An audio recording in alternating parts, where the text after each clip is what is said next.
அப்பா எனக்கு 50 ரூபா பண்டம் வாங்குறதுக்கு தாங்கப்பா. நீ நான் சொல்லியதெல்லாம் கேட்க இல்லையா, அதனால உனக்கு 50 ரூபா இல்லை 5 நயா பைசா கூட தர மாட்டேன். அது என்னத்த நயா பைசா? நான் கேள்விப்பட்டதே இல்ல. 10 ரூபா 20 ரூபா 30 ரூபா 40 ரூபா தான் கேள்விப்பட்டிருக்கேன். நயா பைசா நயமா இருக்குமோ?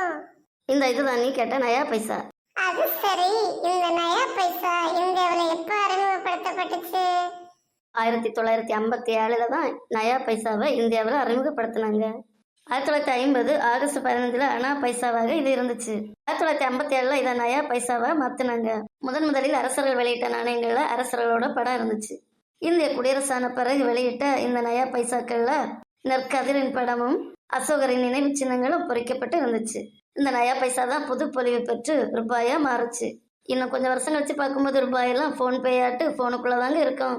நம்ம கண்ணால ரூபாய பார்க்க முடியாது.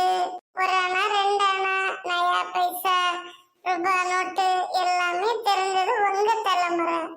இந்த அணா பைசா நயா பைசா கரன்சி